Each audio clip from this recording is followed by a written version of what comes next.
You know the deal, it's been too long and we're back on this project. So today we are going to be bracing it up. I'm actually leveling the frame right now. The front is leveled up as it's from that way. Now I just got to level the rear, and pretty much it's looking really good with everything that we did so far, but we are going to be redoing this whole rear end. So I'm going to level it up, and then we're going to start come back, and we got to drop this, actually pick it up like about 2.5 inches. This whole thing is we gotta make a C channel here, and then we gotta redesign this. But first of all, we have to brace it all up so that way it's all leveled, so once we start cutting and modifying, it's all gonna be in the same level as everything else. I mean, it's cool, but it just sucks it didn't work, so we're gonna redo everything in the back. We're gonna chop some more chop. But the front end, then, if you haven't checked that out, front end is done. You can check the video on that. Yeah, so let's get to the cutting and welding. The leveling is going pretty well. It's pretty much on the money everywhere. And even if you look in the front over there, it all lines up perfectly.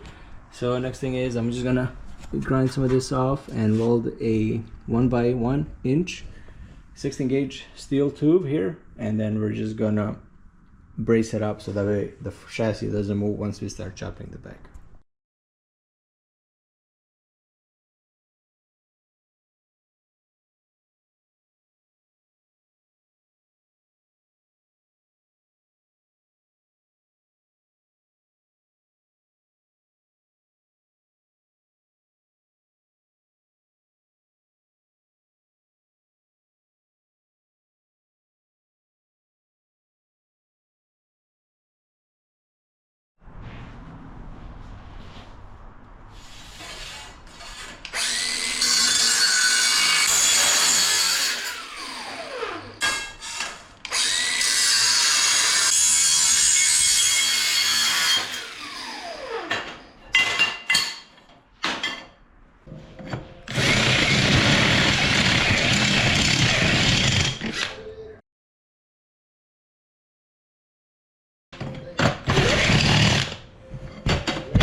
The jig has been made. I wish I haven't thrown my old one out, but I don't know if I was gonna do this, but here we are, second version.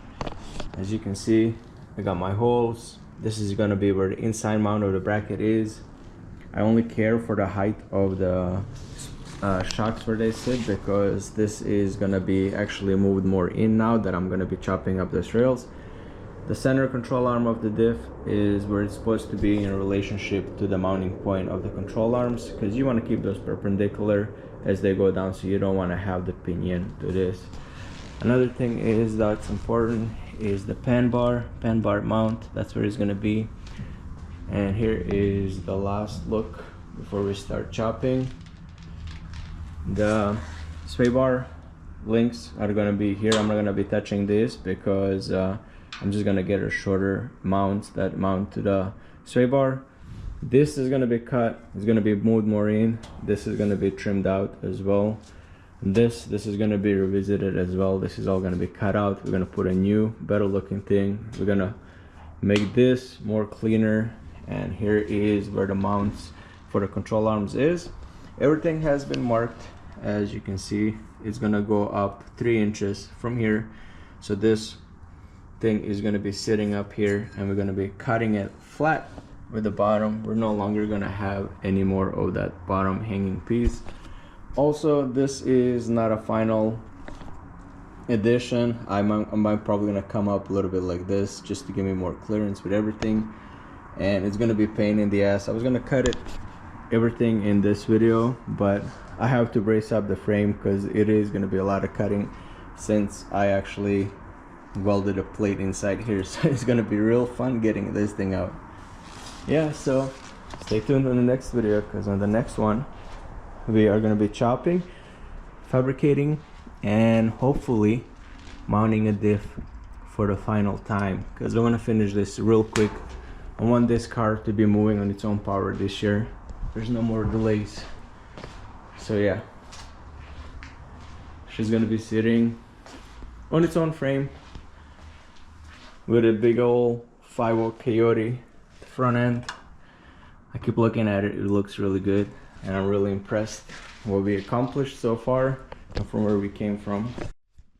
And one more thing, here is a 3D printer, and you know what that means, because we are going to be printing our wide body kit on it. Hopefully a lot more will come in the future. And like I always say, thank you guys so much for watching. Make sure you hit the like, subscribe, and I'll see you in the next one.